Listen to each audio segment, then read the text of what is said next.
linguistics, yeah. In my sophomore year, I never gave up on Greek, but that's a different story. So in the summer of 1969, a great event took place that was a cultural icon for the ages. And I'm not referring to the LSA Institute at the University of Illinois, organized by Robert Lees in the days when institutes were, believe it or not, 8 weeks long. Whenever I'm asked to describe LSA Institutes, I often say that it's like, wait a minute. I often say that it's like Woodstock for linguists. The reference here, for you youngsters out there, the reference here is to the original Woodstock, the music festival when 500,000 young kids and wannabe hippies converged on an upstate New York farm. The farm was owned by this man, Max Yasker. And this is what he said about the gathering that weekend. I'm a farmer. I don't know how to speak to 20 people at one time, let alone a crowd like this. But I think you people have proven something to the world. This is the largest group of people ever assembled in one place. We've had no idea that there would be this size group, and because of that, you've had quite a few inconveniences as far as water, food, and so forth. But above that, the important thing is that you've proven to the world is that 500,000 young people can get together and have 3 days of fun and music and have nothing but fun and music. So we here have gotten together for the Institute, some 500 strong, give or take. The campus wouldn't have held 500,000 anyway, right? And not for 3 days, but for 4 weeks. And not for fun and music, but for fun and linguistics. And I'll make no comment about the matter of drugs and sex at Woodstock and compare it here. I know nothing, I see nothing.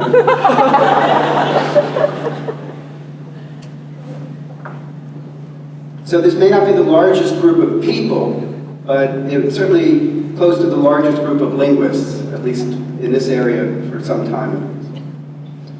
And instead of grooving to the rock music of Jimi Hendrix, Janis Joplin, Jefferson Airplane, and the like, I'm dating myself here, but these are some of my favorites. We've listened here to the words, sentences, paragraphs, and full lectures of world-class researchers, experts in phonetics, phonology, morphology, syntax, semantics, pragmatics, computational linguistics, historical linguistics, sociolinguistics, sign linguistics, language documentation, you name it. And instead of dancing, we swayed appropriately enough in this International Year of Indigenous Languages to the rhythms of indigenous languages of California and the Americas, and to the sounds of a range of languages brought to the classroom in the form of data. Linguistic institutes, as you have all heard, have a long and noble history, almost as old as the main sponsor, the LSA itself. And the Institute is something that the LSA considers to be one of the most important of its activities. Institutes are intense, very intense. And by this point, many of us are feeling the heat, so to speak. And I know that Raul and Georgia are counting down the days, or I guess we should say counting down the minutes at this point. But institutes are really amazing creations. Like so much of California produce, they're organic in their own way. They're remarkable opportunities for interaction, for making new connections, for finding friends in folks who were formerly strangers, or merely names in a byline in an article or textbook, and for unparalleled intellectual stimulation that benefits all of us individually and collectively, as scholars, as instructors, and as members of a vibrant and interesting field. Now, some of you, maybe all of you by now, know that this institute has been a venue for piloting a pet project of mine, namely the Ling Story Corps. We have recorded nearly 30 of you, and there's still a chance tomorrow if you want to be recorded still, it's possible. But we'll be open for business at the LSA annual meeting, by the way. But I'd like to quote one colleague that I had the good fortune to interview. This colleague, in talking about the value of an institute, said essentially that, quote, "The interactions at the Institute make all of us better." I think that was a really nice way of putting it.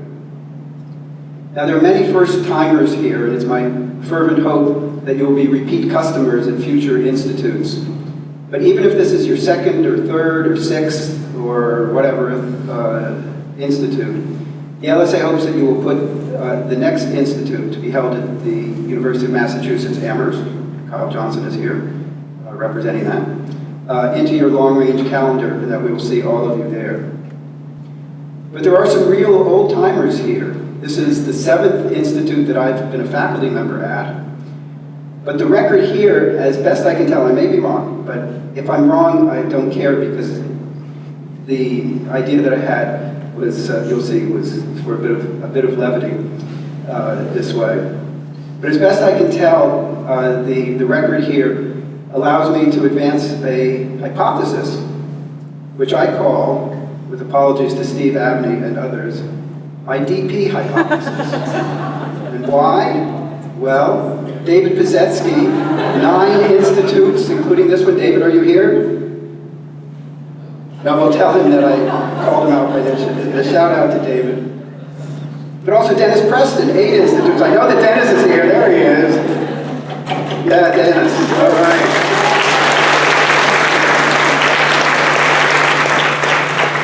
What did I just do here?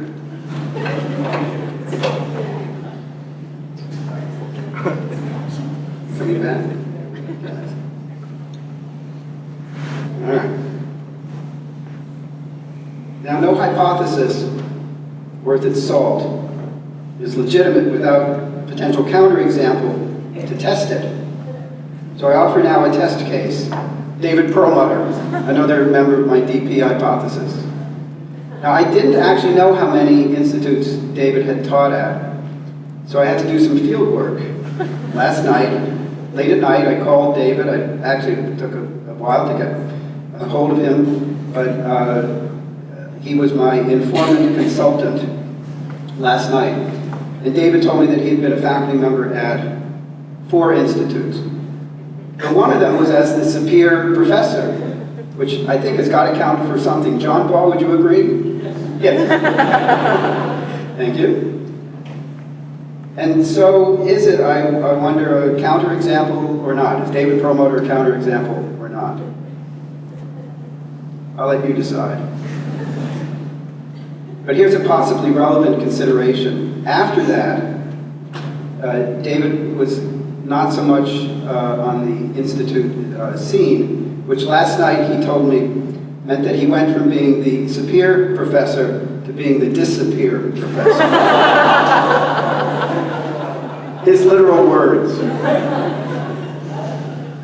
But seriously, folks, as I said, institutes are perhaps, as I said, the most important thing that the LSA does. Without wanting to turn this into an encomium, a panegyric, or a paean, I am a Hellenist after all, for the LSA. As president this year, I can't ignore a shout out to the LSA for helping to make this Woodstock for linguists a reality. But notice that I say helping, for it has been the efforts of the local organizers that have really made this a reality. And I think we owe all of them, Georgia, Raul, Michelle, Kristen, Chloe, Peter, Jesse, and all the volunteers, everyone who has played a part in this. I wish I could get a full list of all the folks who figured in making this institute what it is, but they all deserve our undying thanks. So on behalf of the LSA, on behalf of the Institute faculty, and on behalf of all Institute participants, I thank you guys for the work.